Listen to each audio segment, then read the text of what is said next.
Allez, allez, plus vite!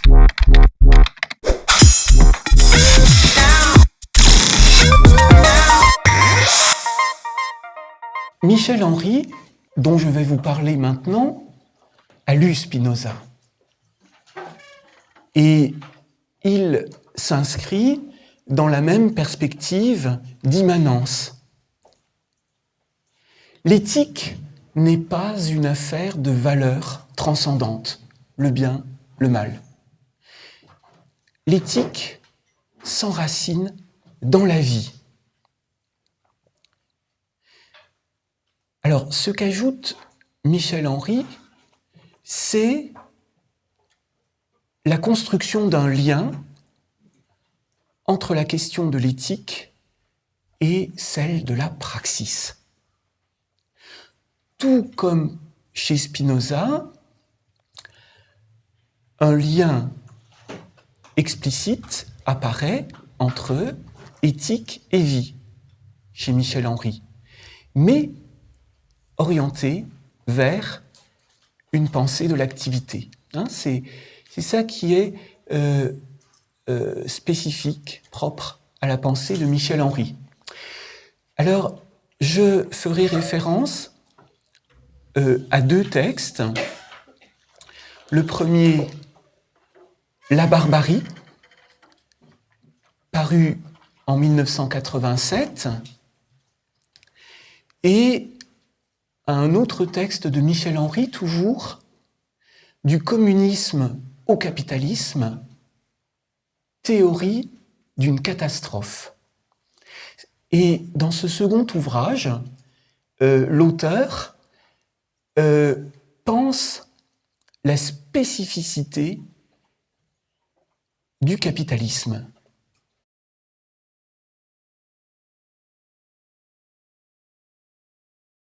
Le capitalisme constitue, selon Michel Henry, la seule révolution que l'humanité n'ait jamais connue. Alors, c'est évidemment, je l'énonce comme ça de manière un peu provocatrice et paradoxale, puisque notre époque tente, à travers un certain nombre de mouvements alternatifs, altermondialistes, indignés, d'inventer de nouvelles manières de faire la révolution, puisque cette idée semble être tombée en désuétude. Alors entendre dire que le capitalisme constitue la révolution, l'unique révolution que l'humanité n'ait jamais connue, est scandaleux de prime abord.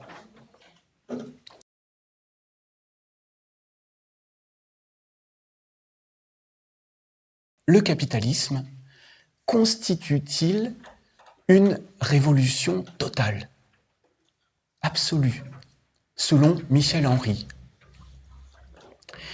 En ce sens qu'il oriente,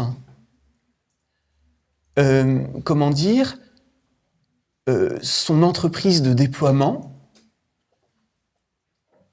en direction de la captation de la vie. Vous voyez, c'est ça son génie. C'est que le capitalisme a su reconnaître en la vie l'essence de toute chose.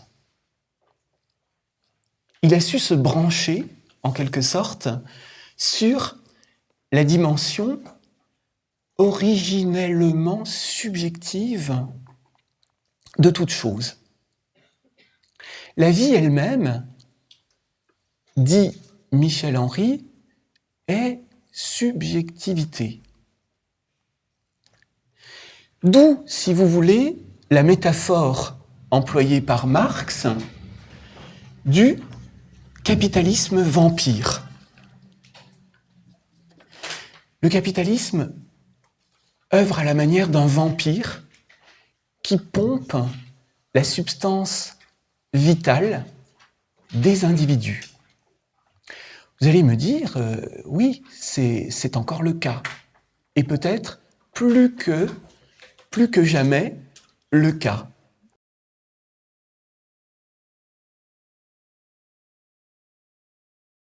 Comment résister à cela? La première piste, me semble-t-il, c'est de voir cela, de ne pas se méprendre sur la force du système, de ne pas sous-estimer l'adversaire, qui a su toucher le principe de toute chose. Donc, réduire la lutte contre le capitalisme à un simple rapport de force à renverser, eh bien, signifie, comment dire, d'une certaine manière, le fait que nous commettons un contresens. Voilà. Donc c'est la question du diagnostic. Ne pas nous tromper comment dire, de lieu d'affirmation possible d'une résistance. Le mot est lâché. Résistance. Comment résister à ce phénomène total qui, comment dire, vampirise notre propre substance. Alors, ce phénomène, si vous voulez, en se perpétuant, aboutit à ce que Michel Henry appelle la barbarie.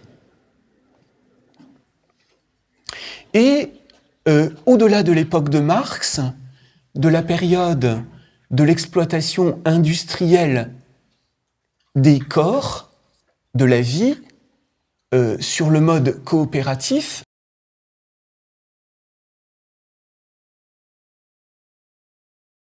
un phénomène d'une autre nature qui est celui de la barbarie. En quel sens? Celui, au-delà de l'exploitation de la vie, de sa ruine. La ruine de la vie. Mais en quel sens précis? Eh bien, l'inemploi, l'absence d'emploi de l'énergie de la vie au profit de son entretien et de son accroissement. Parce que, si vous voulez, la vie, c'est quoi? Selon Michel Henry, c'est une énergie, une puissance qui se déploie et dont l'empêchement produit des effets dommageables sur la subjectivité vivante.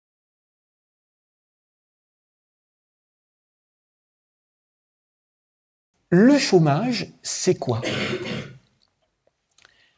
C'est fondamentalement une énergie de vie inemployée. Et en termes henriens, une barbarie. Vous voyez, il n'y a rien de plus terrible que l'absence d'emploi de l'énergie de la vie, au-delà de son exploitation. Alors ça correspond à une séquence du capitalisme qui s'ouvre, pourrait-on dire, au milieu des années 70. Michel Henry n'en parle pas comme ça. On pourrait dire un peu avant le milieu des années 70, 1973.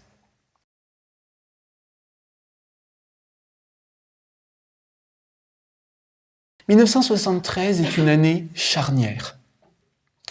Le 3 janvier est votée une loi transférant le remboursement de la dette de l'État français, de la Banque de France, vers les marchés financiers. Vous allez me dire, il ne s'agit que d'un fait historique. Bon. Eh bien, ça signifie quoi? C'est à partir de ce moment que s'élabore peu à peu la structure de ce que le sociologue et philosophe Maurizio Lazzaretto appelle la structure de l'homme endetté.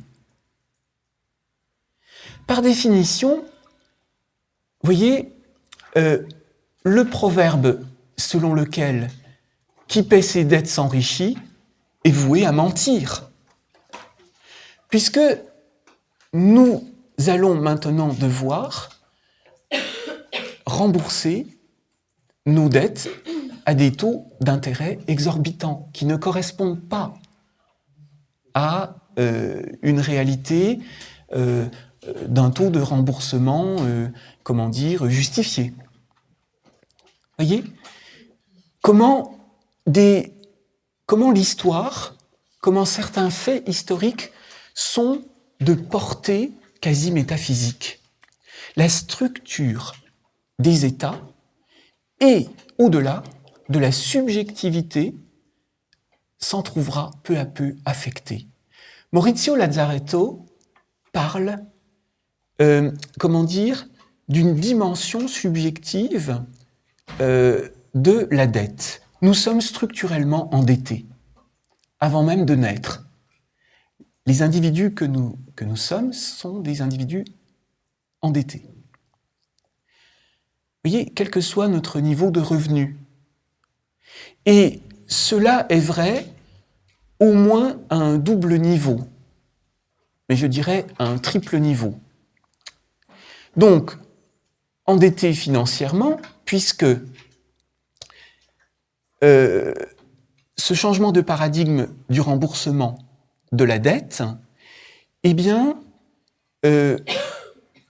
implique au fond la disqualification de ce que Marx appelle la valeur d'usage, la production des valeurs d'usage, rémunérées par le salaire, vis-à-vis duquel Marx est critique, parce que le salaire n'est que la rémunération du travail aliéné. Le salariat, la société salariale, ce n'est pas l'idéal pour lui. Mais vous voyez, c'est cette distinction entre emploi et travail. Et si vous lisez Marx, il y a vraiment une nette distinction entre travail et emploi. Le droit à l'emploi pour tous, c'est peut-être un combat d'arrière-garde, c'est plutôt le droit du travail pour tous qu'il faudrait revendiquer, droit du travail inscrit dans la Constitution de 1946, dont l'héritage est en train d'être méthodiquement défait.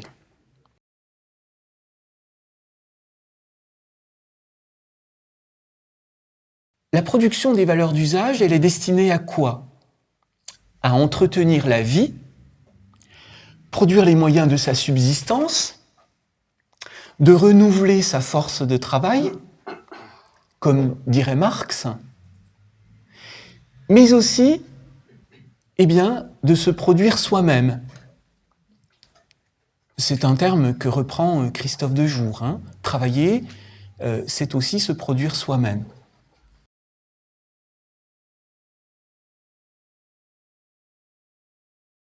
Endettement économique, voilà ce dont on entend parler aux informations, mais aussi et surtout endettement subjectif. Dans le double cadre du travail, où nous sommes, sommés d'en faire toujours plus. Si nous voulons gagner plus, il faut travailler plus. Vous voyez ? c'est la course au mauvais infini. On ne peut pas s'en sortir. C'est une course infinie. Sociologiquement parlant, cette réalité est exprimée par Marie-Anne Dujarrier comme quête de l'idéal. L'idéal devenu la norme de fonctionnement de l'individu. L'idéal est à sa portée chaque matin et doit être atteint chaque matin. Hein, j'en parlais un peu la dernière fois. D'où, en fait, l'absence de décalage entre l'idéal et le réel. Décalage au sein duquel, entre parenthèses, s'inscrit la possibilité d'une résistance. Vous voyez, quand nous vivons dans un monde perçu comme insatisfaisant et où l'idéal fait figure de quasi-utopie, eh bien, les ressorts subjectifs d'une mobilisation existent, même s'ils sont illusoires. Si je me réfère à l'idée selon laquelle le capitalisme constitue la révolution totale de l'humanité. Hein ? Mais des ressorts de mobilisation existent. Lorsque l'idéal écrase le réel, lorsqu'il devient la seule réalité, la réalité faisant fait total ou global, eh bien, l'idée même d'une résistance devient impensable, vous voyez, inconcevable. Mais la conséquence, c'est quoi, en lien avec la question de la dette? C'est que dans le monde du travail, nous sommes perpétuellement en dette. Des êtres structurellement endettés. Nous n'en faisons jamais assez et nous nous sentons coupables de ne pas pouvoir réaliser les objectifs, avec les conséquences que vous pouvez imaginer sur la subjectivité et sur la santé. Voilà, alors ça c'est... Mais dans le cadre de ce qu'on appelle le chômage, eh bien, le chômeur, transformé sémantiquement en chercheur d'emploi, est celui qui est perpétuellement en dette d'emploi. Il doit occuper un emploi pour remplir ses obligations vis-à-vis de la société. Or, l'emploi fait défaut. Alors ça, c'est un autre problème hein, que celui de l'organisation de la pénurie d'emploi. Mais, vous voyez, donc, un triple niveau de l'endettement économique, laborieux et chômeur.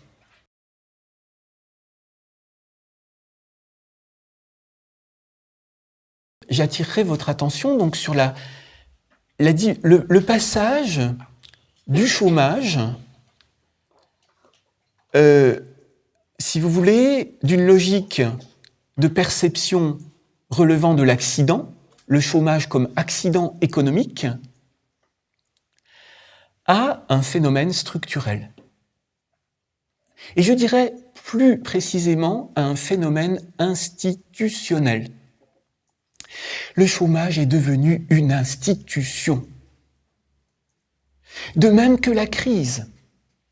Une crise qui n'en finit pas de durer constitue une institution. De l'exceptionnalité, nous sommes passés à l'inscription dans la durée. Alors je reviens à l'idée du chômage institution. Lorsque le chômage de masse est apparu, à partir donc de la destruction des emplois dans la sidérurgie, voilà, dans le nord de la France, eh bien, son indemnisation en tant qu'accident économique, conséquence d'un accident économique, était unanimement acceptée, encouragé. Bon. Aujourd'hui, cette idée, comment dire, court de moins en moins. L'idée d'une indemnisation du chômage, vous voyez, fait de plus en plus problème. Mais je dirais même au niveau de la société civile, et pas seulement du MEDEF. Parce que, eh bien, justement, le chômage est devenu institutionnel. Comment indemniser les conséquences d'un fait institutionnel?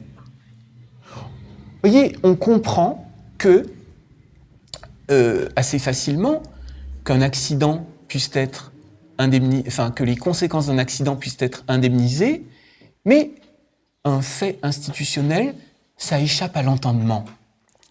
D'où, si vous voulez, une adhésion tacite quand même à la réprimande, comment dire, pour ne pas dire à la guerre faite aux chômeurs. Vous voyez, on ne peut pas comme ça juger l'opinion publique, les individus, dire oui, en fait, la population, les gens sont finalement, sont mesquins. Non, non, c'est que conceptuellement quelque chose a changé. Le chômage est devenu une institution.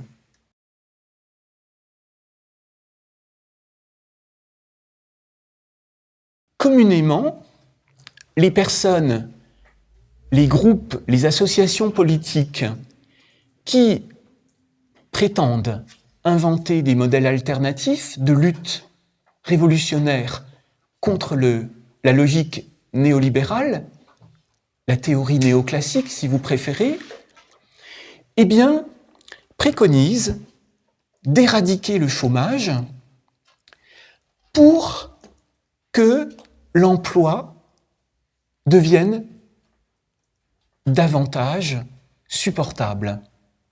Autrement dit, c'est l'idée selon laquelle, avec moins de chômage, la pression diminuera sur les salariés.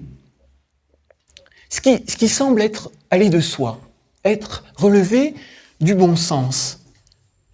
Et effectivement, le chômage constitue ce que les économistes appellent une variable d'ajustement structurel entre l'offre et la demande. C'était l'inflation jusqu'en 1973. Je reviendrai plusieurs fois à 1973. Donc, le système financier qui se met en place à partir de juillet 1973, du 6 juillet 1973 exactement, avec la création de la commission trilatérale, unissant les 3 zones économiques les plus influentes du monde, l'Asie-Pacifique, les États-Unis et l'Europe occidentale, eh bien, promeut l'idée de la nécessité d'un changement de variable, d'ajustement. Ce qui signifie concrètement que le chômage, eh bien, relève d'une logique autre que celle de la constitution d'une armée de réserve, dont parle Marx. Si vous voulez, à l'époque où écrit Marx, eh bien, le chômage constitue pour le patronat un moyen, effectivement, déjà là, de faire pression sur les salaires, d'user d'une main-d'œuvre à bas prix. Hein ? Donc c'est un peu cette même logique qui est réinvestie, à la différence près que les conséquences sont plus profondes que cela. Hein ? Ce n'est pas seulement pour intimider, pour agiter un spectre, celui de la peur du chômage, que cette variable d'ajustement est choisie. C'est pour, justement, endetter la subjectivité.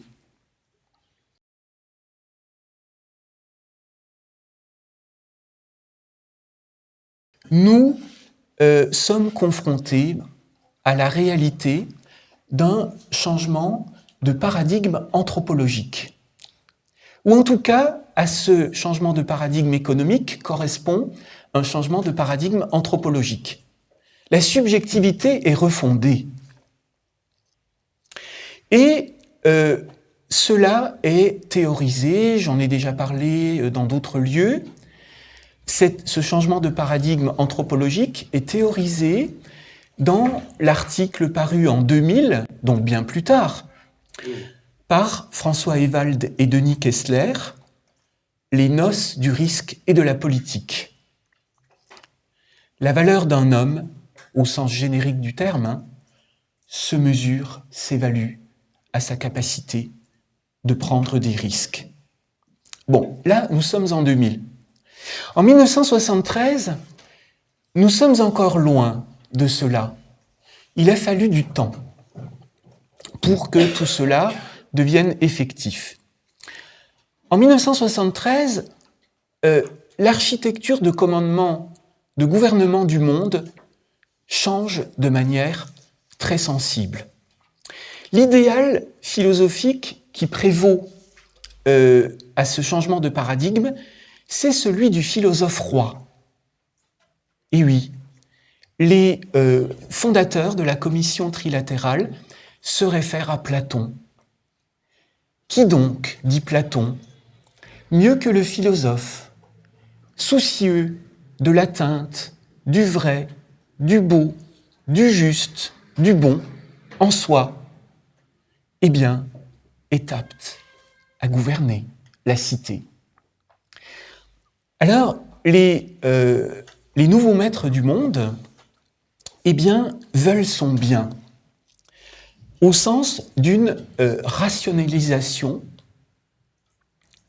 du cours des affaires du monde, d'une fluidification des échanges.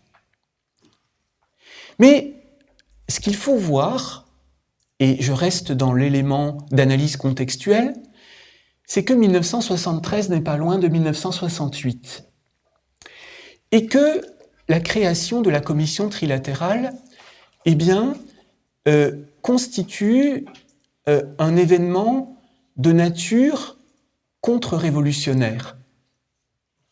Jamais, plus jamais, un événement comme 1968 ne doit avoir lieu.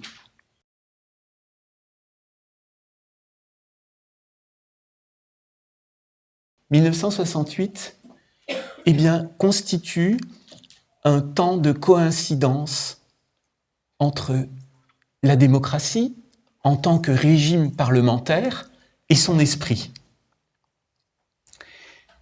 Et cette coïncidence relève de l'intempestif, au sens noble, positif du terme, pas de l'inopportun, mais de la vie qui déborde. Voilà, ça déborde du cadre. Autrement dit, l'esprit de la démocratie déborde les formes de son expression, par définition.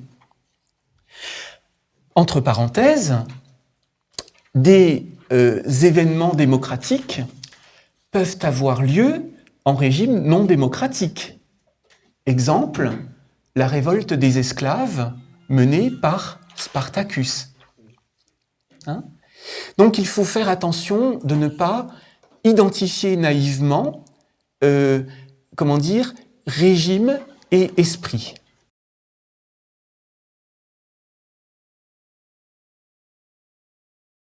En 1973, c'est la peur. Enfin, entre 1973 et 1980, disons, la peur.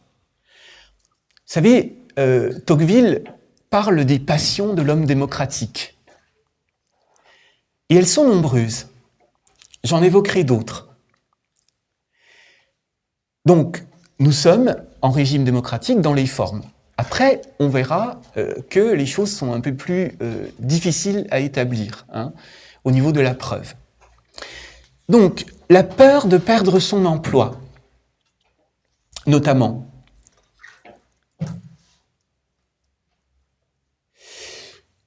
Travail et usure mentale, paru en 1980,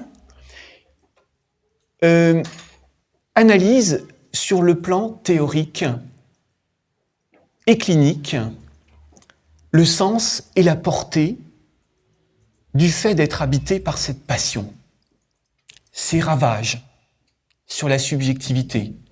Donc, Travail et usure mentale, c'est un ouvrage théorique majeur. Vous voyez, si je l'inscris dans le tableau que je viens de dresser, de brosser, pardon.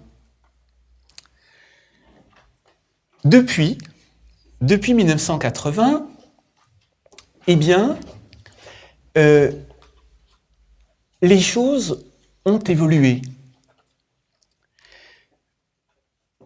Le processus de refondation anthropologique s'est accéléré et radicalisé. C'est un peu comme ça que je le dirais. Son symptôme, l'un de ses symptômes du moins, c'est l'apparition de la notion de ressources humaines. 1980, exactement. Qu'est-ce qu'une ressource humaine ? Ce n'est pas seulement la transformation, l'indice d'une transformation de l'humain en matière d'exploitation, comme le disent les personnes critiquant l'usage de cette notion, et cela va au-delà. L'analyse de cette notion me permettra d'ouvrir à l'idée d'une ingéniosité du système.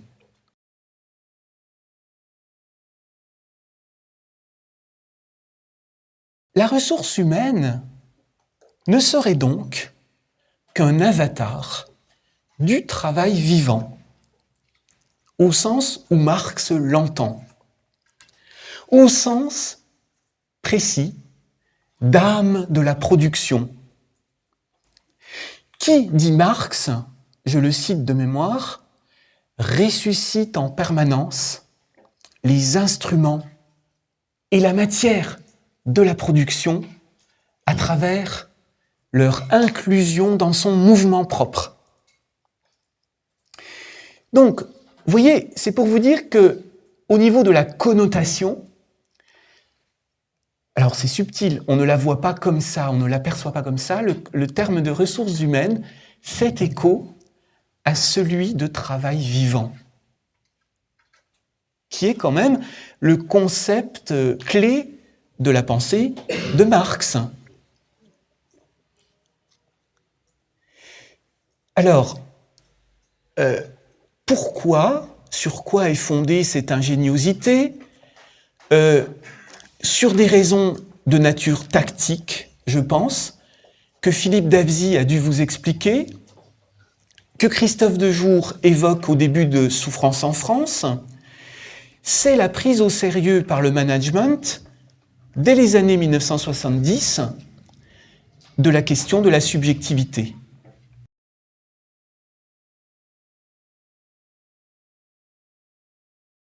Je vais vous donner un autre exemple, celui de l'emploi du mot travailleur.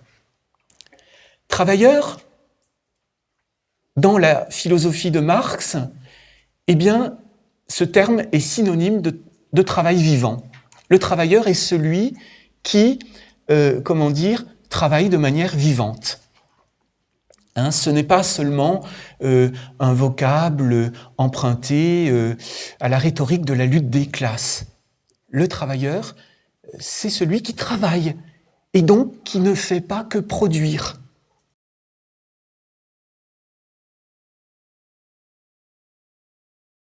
La question du travail et du chômage sont intimement liées.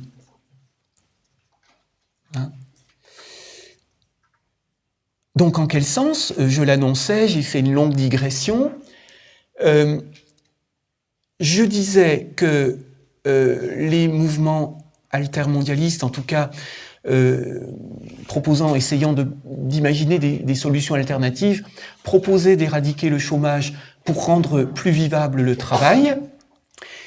La thèse que je soutiens, qui s'inscrit un peu en faux par rapport à ce projet, eh bien, c'est qu'il faut commencer par s'occuper du travail.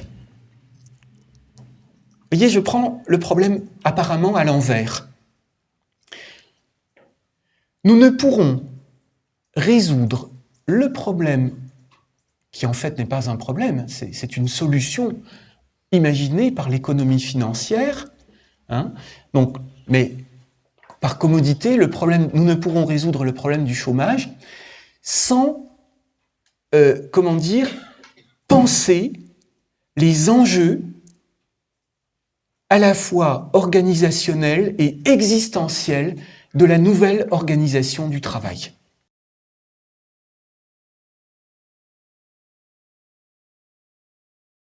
Quels sont ces enjeux existentiels et anthropologiques, hein, mais ça va de pair? Ils sont ceux de l'éviction de la vie.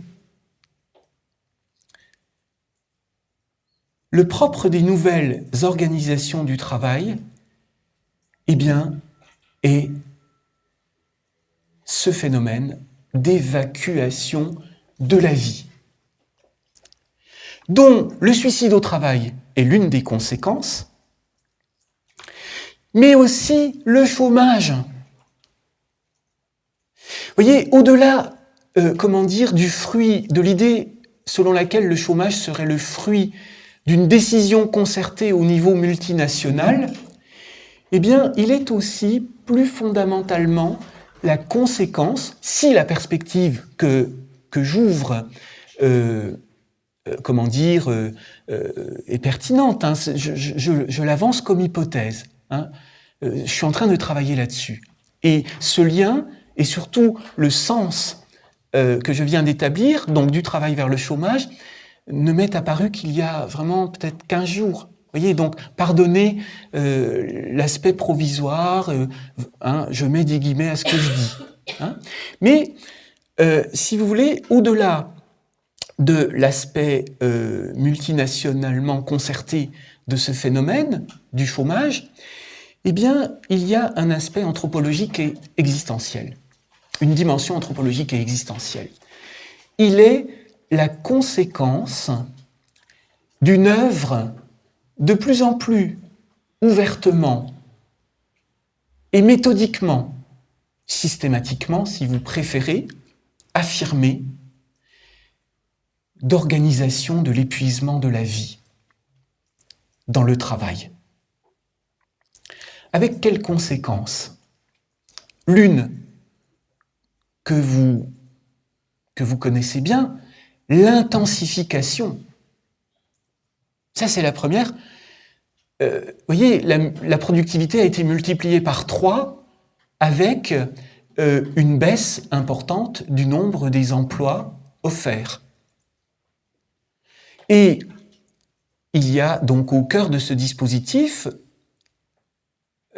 l'autonomie de l'individu. Alors, j'y reviendrai.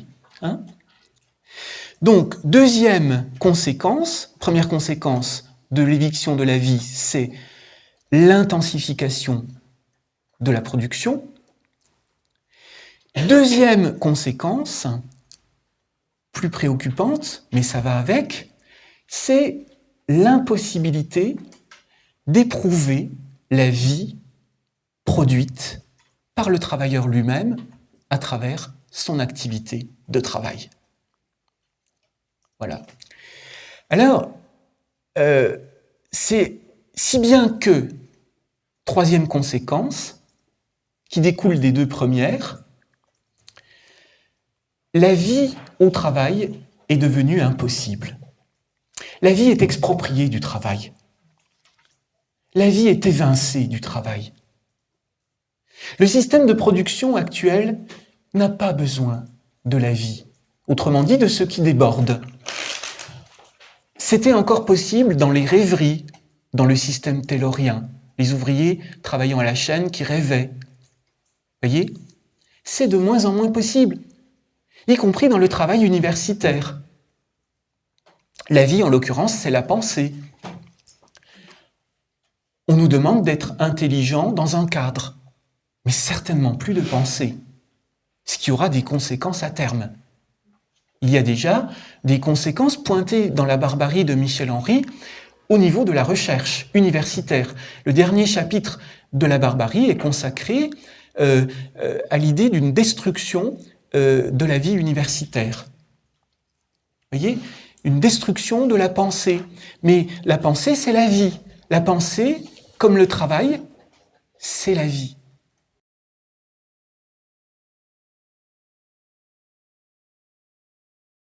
Il n'y a pas d'au-delà de la vie. Il y a la vie. Point à la ligne. Voyez ? La vie n'est pas l'objet d'une visée intentionnelle.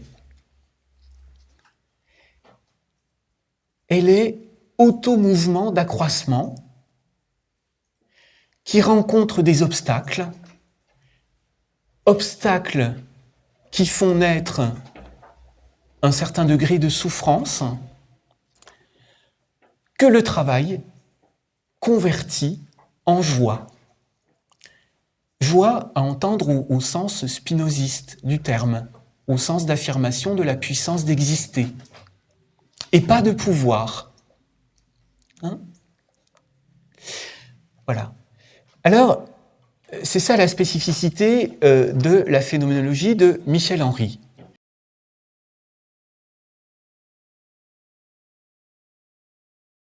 Mais le travail, je le souligne de manière un peu outrancière, c'est la vie.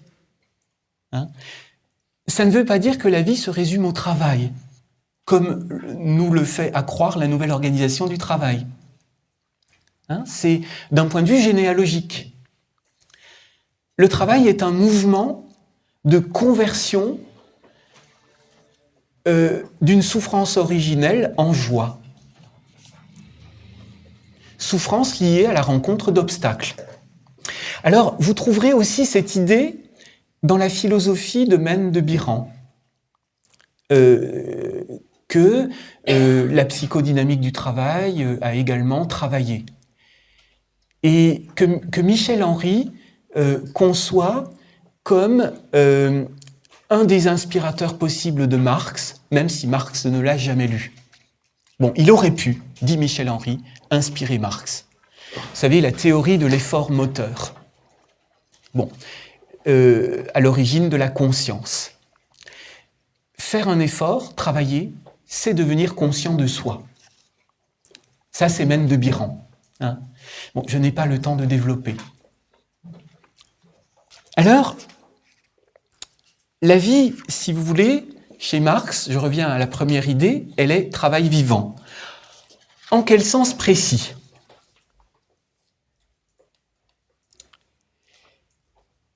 Eh bien, en ce sens que le travail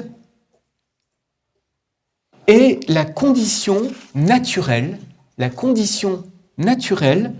de l'existence de l'homme. De même que la condition des échanges organiques entre lui et la nature. Conditions existentielles et conditions relationnelles. En ce sens, le travail est un processus d'appropriation des objets extérieurs en vue de la satisfaction des besoins de l'homme. Il est production de valeurs d'usage. Aujourd'hui, que se passe-t-il à travers la disqualification de la production des valeurs d'usage? Eh bien, le salaire lui-même, que Marx considérait comme symbole de l'aliénation, eh bien, est, remis en question. l'apparition de la catégorie des travailleurs pauvres, la désindexation de l'augmentation des salaires sur celui du coût de la vie à partir de 1983. Je ne parle pas évidemment de l'explosion de l'économie financière, faisant que dans les hautes sphères, travailler n'est plus pertinent. Nous ne sommes plus dans un monde de la vie. Seule sa qualité première, son trait caractéristique, est valorisée, à savoir la vitalité, au service de l'amélioration de la productivité. Vous voyez, c'est ça qui compte aujourd'hui. Donc, la question de la production des valeurs nécessaires à l'entretien de la vie ne se pose plus dans les mêmes termes. Structurellement, vous voyez, il y a un passif, quelque chose qui empêche de trouver le ressort critique pour réhabiliter la production de valeurs d'usage. Le travail est disqualifié, en fait. Nous sommes entrés dans... Voilà, aujourd'hui, et au-delà de sa disqualification, je le montrerai tout à l'heure, un processus de mise à mort du travail lui-même est engagé. Ça a d'ailleurs donné le titre d'un documentaire, mais un titre pertinent.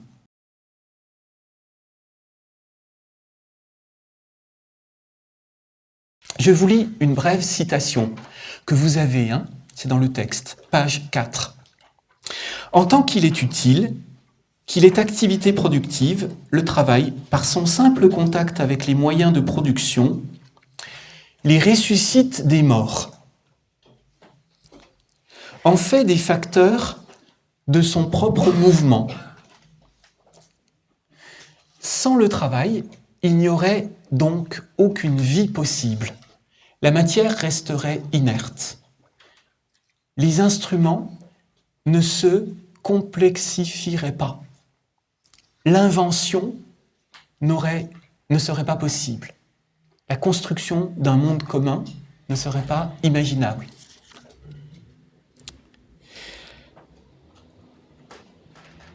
Les éléments matériels du procès de production dont vient de parler Marx constituent le corps dont le travail vivant est l'âme, capable de les éveiller d'entre les morts. C'est très fort, cette idée d'un pouvoir démiurgique du travail. Vous voyez, c'est quasiment une divinisation du travail. Et pourtant, Marx est tout sauf un penseur mystique.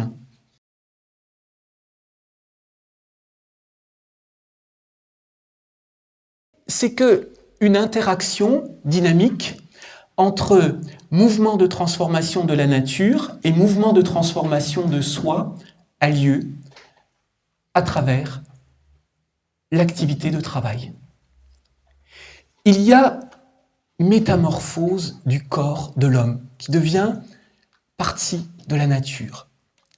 Et cette métamorphose, autre pas de côté, mais intéressant, vous voyez, pour la discussion, n'est pas, comme le dit Michel Henry, et comme le dit aussi Christophe Dejour, en s'inspirant de Michel Henry, n'est pas,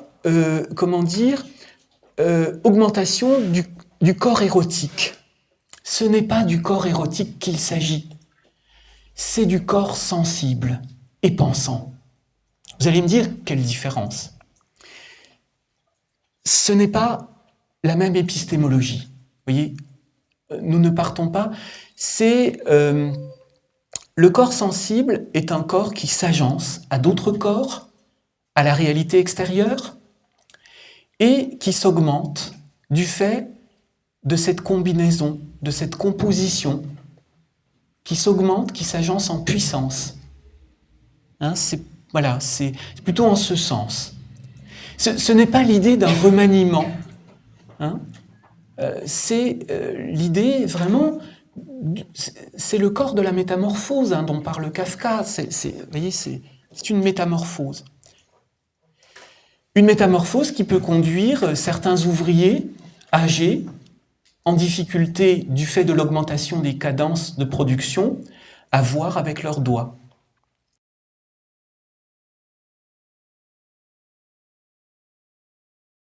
Si une organisation du travail empêche le travail d'être lui-même, c'est-à-dire vie, producteur de vie et vie, eh bien, il empêche la production de l'éthique. Stricto sensu. C'est un peu l'idée que développe Paul Valéry dans un texte de 1932 intitulé « La France travaille », dans lequel il montre que chaque métier invente son langage.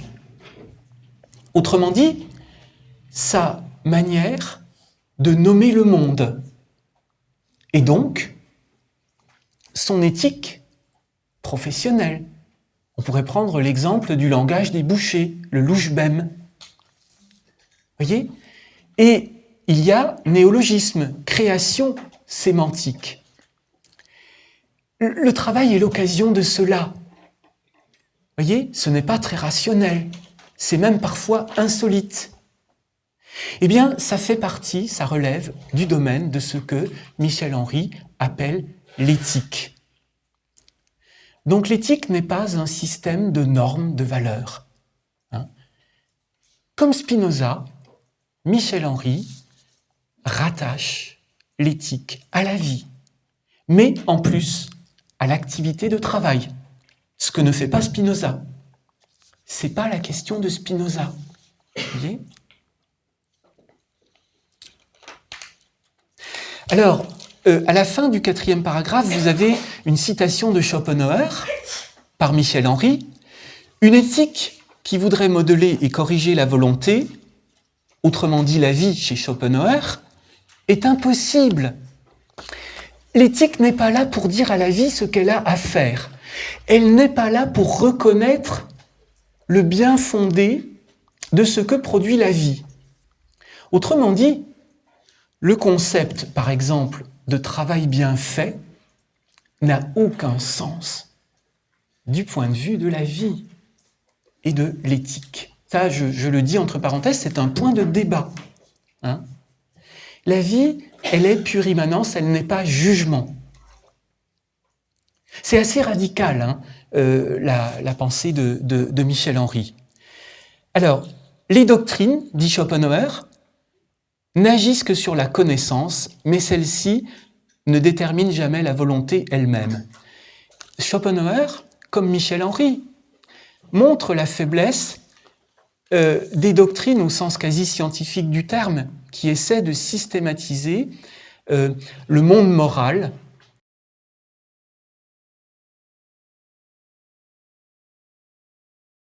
Sidi Mohamed Barkat, eh bien, s'intéresse à la question de la vie, à ce qui la rend possible ou à ce qui l'empêche, au cœur de l'activité de travail. Et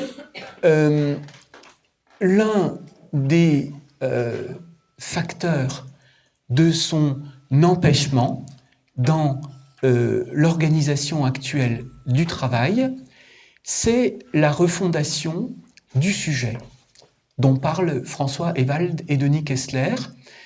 Voilà. Alors, en quel sens ? Le sujet devient le lieu, au sens de théâtre, du conflit social. C'est, je pense, l'une des idées majeures, l'une des idées forces de la pensée de l'auteur que je commente, qui, entre parenthèses, fera jeudi prochain, jeudi 22 mars, une conférence ici même, au rez-de-chaussée, à l'amphi du rez-de-chaussée, sur la question du suicide au travail. Donc, le conflit est délégué et rapatrié dans le sujet,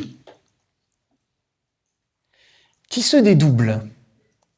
Donc, ce n'est plus le sujet divisé de l'organisation taylorienne du travail, divisé en corps et pensée, la pensée au vestiaire, le corps au travail, mais c'est un sujet à qui la nouvelle organisation du travail fait accroire le fait que, eh bien, l'unité du corps et de la pensée, et de sa pensée, est à nouveau au rendez-vous. Est au rendez-vous. Enfin, pas à nouveau, mais est au rendez-vous.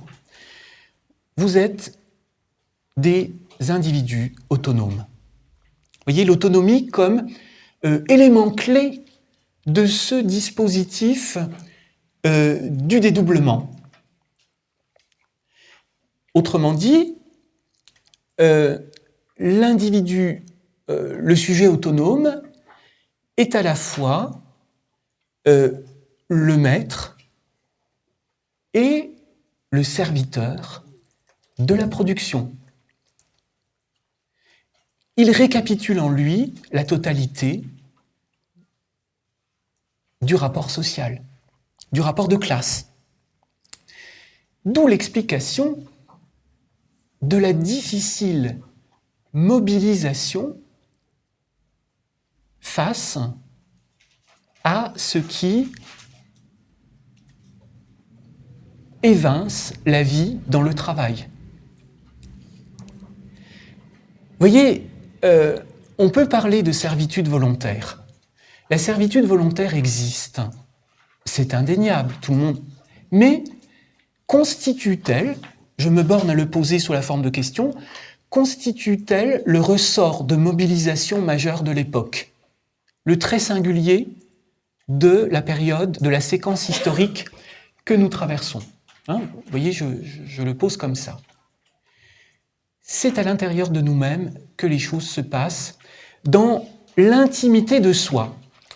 Quelle est la différence entre l'autonomie, entre le concept d'autonomie véhiculé par le nouveau rapport de travail, donc depuis 1980, et l'autonomie au sens philosophique?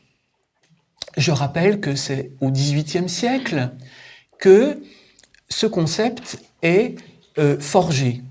Enfin, même s'il existe, il est déjà employé par les philosophes grecs. Mais, si vous voulez, c'est un concept, en tout cas, le sens du concept le plus proche du sens qu'il revêt aujourd'hui, on le trouve où il est élaboré au XVIIIe siècle, dans la philosophie de Kant. L'autonomie est la propriété du sujet majeur. Autrement dit, échappant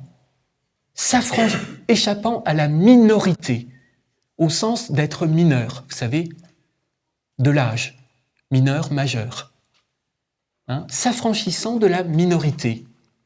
Les peuples avant l'âge des Lumières, dit Kant dans Qu'est-ce que les Lumières, sont installés dans la minorité. Et en allemand, minorité vient de Mündigkeit, c'est l'état de mutisme. Être mineur, c'est ne pas parler. C'est ne pas oser être courageux. Ose penser, tel est l'adage des Lumières. Donc, c'est le fait du sujet majeur, au sens politique du terme. C'est aussi l'autonomie, la propriété du sujet moralement libre. En quel sens? En ce sens qu'il obéit à la loi morale. Que son action, ne relève pas de l'arbitraire.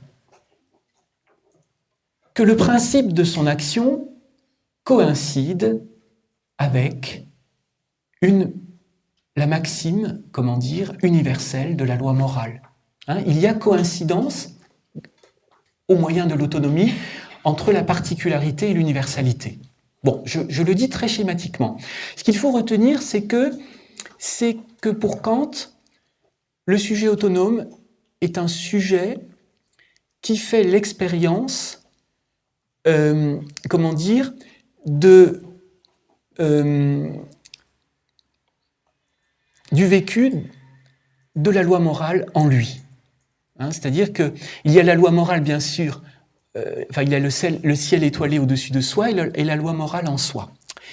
L'autonomie managériale, le point d'opposition majeur, mais ça aussi j'ai mis du temps à le trouver, eh bien, c'est qu'il n'y a plus de loi. Il n'y a plus de rapport à la loi, y compris à la loi d'un ménagement possible de soi, de son corps et de sa psyché. Le sujet dédoublé est un sujet qui se demande à lui-même ce qu'il n'accepterait pas que l'on exige de lui, de l'extérieur. D'où les dérèglements, les dérégulations possibles avec des conséquences catastrophiques sur la santé, la subjectivité et la santé. C'est potentiellement destructeur. Voyez ? Alors, c'est ça le génie du système, selon Sidi Mohamed Barkat, que d'avoir conçu cette structure du sujet dédoublé et, comment dire, le conduisant à mener une vie qui n'en est plus une, qui n'est que mort sous la figure de la vie. De même que son autonomie n'est que l'esclavage, n'est qu'esclavage sous la figure de la liberté. Nous devenons les esclaves de nous-mêmes. Et que se passe-t-il quand quelqu'un se suicide ? Dans la perspective que dessine Sidi Mohamed Barkat, eh bien, puisque la révolution est impossible, peut-être pas au sens où l'entend Michel Henry, mais quand même, nous nous sentons tous plus ou moins confinés dans un sentiment d'impuissance. Puisque la révolution n'est pas possible au niveau social, puisque la lutte des classes, dit-on, et l'intelligentsia se fait le vecteur, le véhicule de la diffusion de ce genre de propos, puisque la lutte des classes n'existe plus, eh bien, faisons la révolution en nous-mêmes. Renversons le tyran. Et le suicide peut être lu à partir de cette grille de lecture. Autrement dit, quand quelqu'un se suicide, il y a de multiples raisons. Et loin de moi, attention, en convoquant cet aspect institutionnel du suicide, d'évacuer la dimension psychopathologique. Ça devient obsessionnel. Voilà, l'idée de suicide. Mais qu'est-ce qui rend possible cette obsession ? Quelle est la condition de possibilité de cette obsessionnalité ? S'agit-il d'une simple pulsion de mort ? S'agit-il d'un simple effet de décompensation ? Ce serait nier la dimension institutionnelle et institutionnalisée de notre être, de notre individualité. Donc, il se passe la chose suivante, c'est que l'individu tyrannisé en nous, la partie tyrannisée en nous, eh bien, pour éviter de suffoquer trop longtemps, tue son maître. Autrement dit, se suicider, ce n'est pas se tuer soi-même. Le suicide au travail, c'est le meurtre de quelqu'un par quelqu'un. Alors, un des éléments qui pourrait accréditer cette hypothèse, c'est pas une doctrine, c'est un élément que je pose à côté de toutes les autres explications. Eh bien, c'est que, contrairement à la prédiction du passage du suicide, de la phase du suicide au travail à la multiplication des meurtres au travail, ça existe, mais de manière beaucoup plus marginale, eh bien, le suicide continue sa progression. Donc vous voyez, c'est à la fois, donc dire que nous allons passer, c'était il y a 14 ans, nous allons passer des suicides au travail au meurtre au travail, c'était à la fois vrai de le dire, puisqu'il y a bien meurtre, mais de qui par qui? Il y a bien meurtre d'un employeur par un employé, mais pas de celui que l'on croit. Voyez? Donc, cette idée, si vous voulez, renvoie, et puis je vais conclure par là, parce que je pense que le temps de parole, à l'idée, enfin, à l'analyse plus rigoureuse du concept de mort sous la figure de la vie. Est-ce la mort qui se cache derrière la vie? Ou s'agit-il d'un autre phénomène? Vous voyez, la mort sous la figure de la vie, bon, ce serait un simple leurre. Hein, une simple occultation, plus exactement occultation, dissimulation. Le système est mortifère, en réalité, il prétend favoriser l'affirmation de la créativité des individus, en fait il est mortifère parce qu'il en demande trop. On peut le voir comme ça, et ce n'est pas faux. Mais, me semble-t-il, à la lecture des travaux de Sidi Mohamed Barkat, le système est plus ingénieux que cela. Ce n'est pas une logique de dissimulation, mais de travestissement. C'est-à-dire que la mort s'inscrit dans le pli de la vie. Dans le même temps que vous produisez, eh bien, de la façon exigée par l'organisation du travail, vous ne faites que déployer un geste de pure animation et non pas de vie. Vous voyez, c'est dans le pli, dans le même moment. Et c'est ça le travestissement. C'est pas la même chose qu'une dissimulation. C'est que l'un et l'autre. Vous voyez, il y a immixtion, plus que dissimulation. Et cela met en crise l'individu avec lui-même. Parce que tout en croyant vivre, il est déjà, d'une certaine manière, déjà mort. Et le suicide, en ce sens, outre signification, peut valoir comme inscription, voyez, de cette réalité. Voilà ce que vous êtes. Attention, ne continuez pas. Vous voyez, on peut le lire comme ça. D'où la nécessité, vous voyez, et ce sera mon dernier mot, de